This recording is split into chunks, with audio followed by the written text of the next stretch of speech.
Hello ladies and gentlemen, we're doing a motor mount job on a 2010 Subaru Legacy 3.6R. So I got them out and I put the new ones in.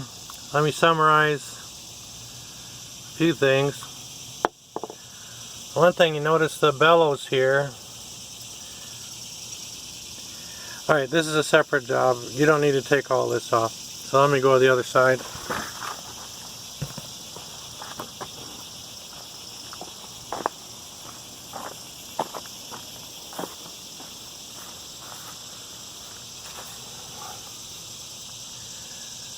So notice if you got the steering cranked that way, the bellows get yourself out of the way, which makes it easier to try to point to them.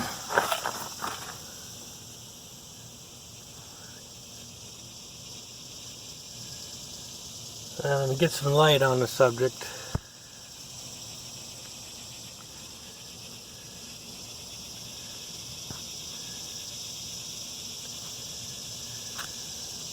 There you see the two, they're 14mm bolts.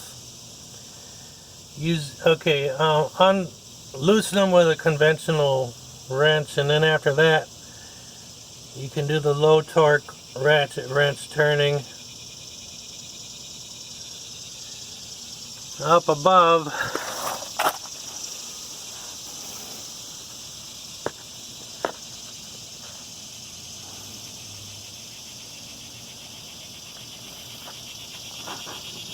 now getting this one in on the passenger side was quite easy. So you mount it with this part unscrewed. I'll explain a bit more in a second. But then it tilts out, and this one comes out pretty easy. On the driver's side,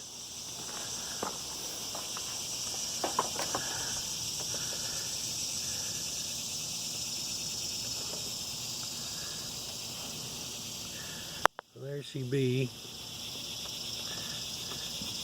There is some rubber hoses. See, unscrew the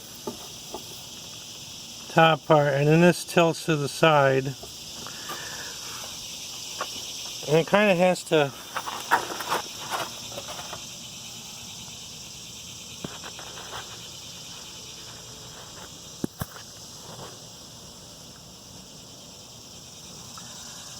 just a sec, let's see if we can see those rubber hoses. There's the motor, that's the new motor mount.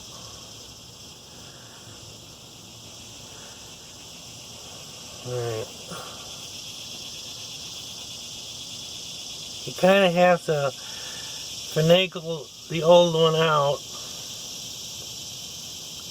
kind of tilt it over and spear it through these rubber hoses right there. I guess we're looking at them to get it out and get it back in. For a second there, now you see the exhaust manifold is touching the, I guess you can't, well, there's the exhaust manifold. The engine was jacked up so that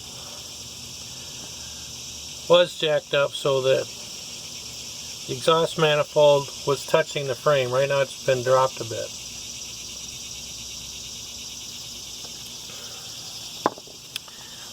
Now when you go to get these out, let's the old one. Oh, orientation. So that thing on both sides is facing the compartment, and then the untouched side is facing the front of the car. So that's facing the passenger compartment. Just to get your orientation right. Now while that's in the car, you use some vice grips to clip on the top,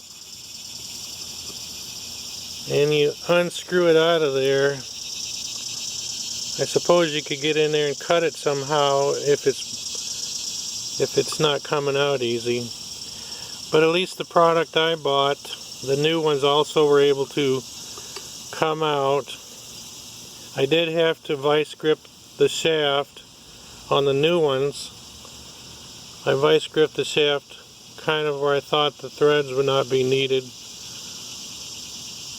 You know, because the aluminum engine mount hand that comes out here. Yeah, they were in nice and tight on the new ones, but they did unscrew. So that means to me perhaps the official way to install it is to go ahead and undo your exhaust manifold so you can raise the engine higher, but I didn't do that. I didn't want to mess with my exhaust manifolds.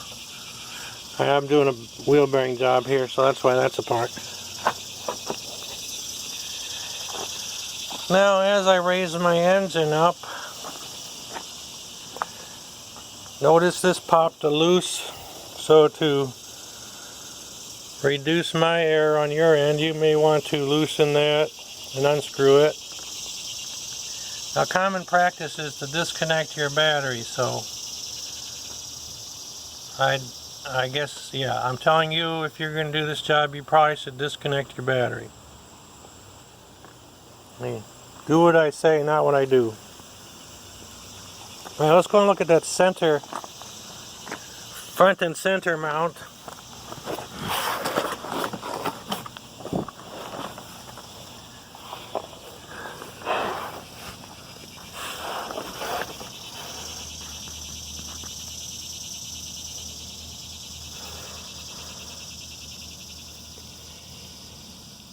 So by undoing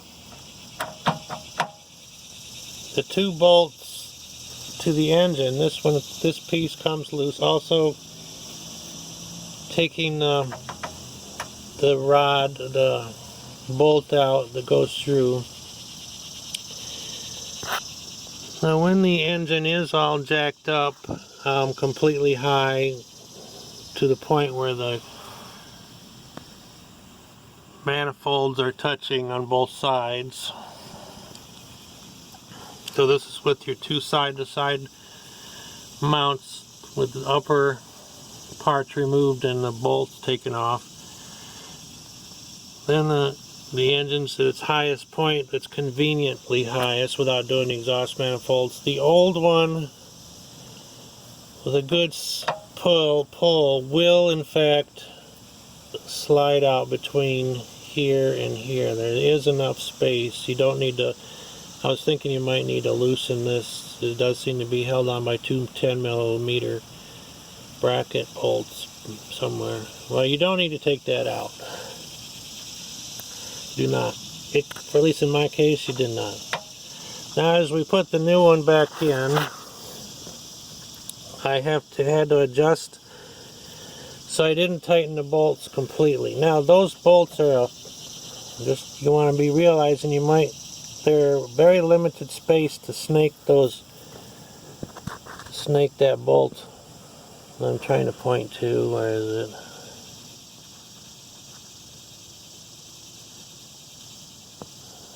Yeah, right there, tip of my finger. That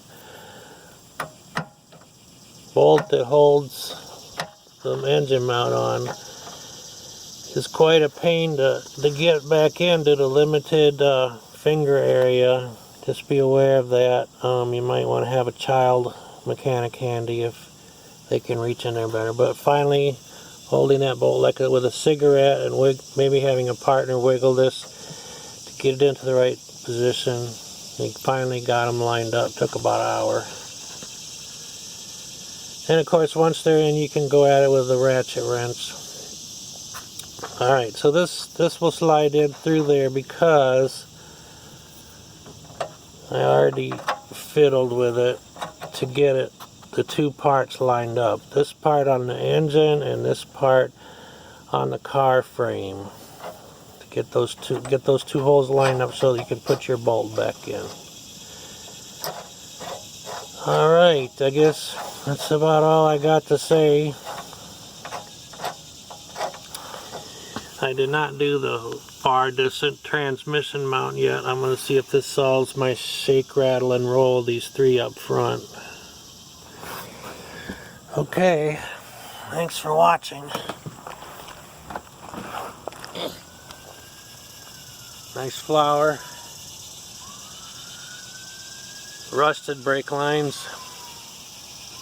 Trailer. Baby trailer.